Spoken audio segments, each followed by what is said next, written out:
नमस्कार। तमाम सावधानी और एहतियात के बावजूद देश की सबसे बड़ी अदालत में भी कोरोना का संक्रमण फैल गया है। कल सुप्रीम कोर्ट के एक एम्प्लॉई जो कि सुप्रीम कोर्ट के रजिस्ट्री यानी कि वो जगह वो ऑफिस होती है जहां पर सुप्रीम कोर्ट में याचिकाएं दायर होती हैं, याचिका में कुछ कमियां होती हैं तो उसको ठीक करने की बातें कही जाती हैं और वहीं से किस मामले की सुनवाई होगी और कब होगी, इस सारी चीजें तय होती हैं। तो उसमें रजिस्ट्री 4 जो सेक्शन है सुप्रीम कोर्ट का, उसका एक कर्मचारी कोरोना पॉजिटिव पाया गया है और सुप्रीम कोर्ट से मेरी जानकारी के मुताबिक 16 तारीख को वो कर्मचारी आया था और उसके संपर्क में आए 2 और लोगों को क्वारंटीन कर दिया गया है। उस कर्मचारी को इलाज के लिए दिल्ली के हॉस्पिटल में भर्ती कराया गया है।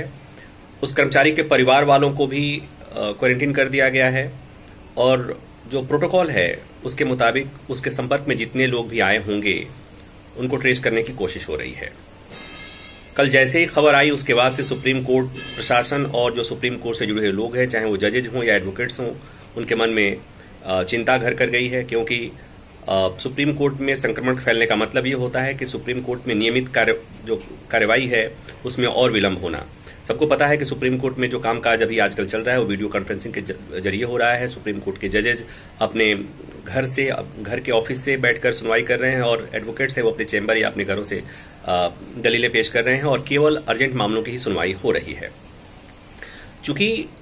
ये चिंता की बात इस लिहाज से भी है कि लॉकडाउन होने के पहले जैसे ही देश में महामारी के बारे में चर्चा शुरू हुई उसके बाद से सुप्रीम कोर्ट ने अतिरिक्त एहतियात बरतना शुरू कर दिया था। सुप्रीम कोर्ट के गेट्स पर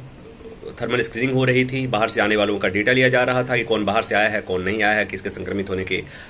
अंदेशा है और सुप्रीम कोर्ट के में आने वाले कर्मचारियों की संख्या सीमित कर दी गई थी। यहां तक कि पत्रकारों की भी कोर्ट में मौजूदगी को नियंत्रित किया गया था। तमाम सारे एहतियात बरते गए थे। बावजूद उसके सुप्रीम कोर्ट में संक्रमण फैलना अपने आप में एक बहुत बड़ा सवाल है और ये सवाल इस लिहाज से और भी बड़ा हो जाता है कि सुप्रीम कोर्ट के में देश भर के अलग अलग राज्यों से, अलग अलग जगहों से एडवोकेट्स आते हैं, बाहर के लोग भी आते हैं। तो ऐसे में अब लोगों के मन में आशंका सवार हो गई है, घर कर गई है कि क्या जब सुप्रीम कोर्ट में बाकी देशों में लॉकडाउन टूटने के बाद से नियमित कामकाज शुरू होगा, क्या सुप्रीम कोर्ट में इतना आसानी से ये कामकाज शुरू हो पाएगा? तो ये सवाल लोगों के मन में आना शुरू हो गया है। तो पहले अब सुप्रीम कोर्ट में नियमित कामकाज शुरू करने के पहले सुप्रीम कोर्ट की पूरी इमारत को चूंकि दो कैंपस हो गए हैं तो दोनों कैंपस में पहले सैनिटाइजेशन होगा, फॉगिंग होगी, तमाम तरह की जो प्रोटोकॉल है उसका पालन किया जाएगा और जब तक सुप्रीम कोर्ट प्रशासन पूरी तरह से आश्वस्त नहीं हो जाएगा कि अब यहां पर कोई संक्रमण नहीं है या कोई अंदेशा नहीं है, उसके बाद भी ही नियमित कामकाज शुरू हो पाएगा और जिसमें थोड़ा समय लग सकता है। तो मतलब ये हम ये कह सकते हैं कि सुप्रीम कोर्ट में लॉकडाउन के बाद भी नियमित कार्रवाई शुरू हो सके, इसको लेकर संदेह जताया जा रहा है।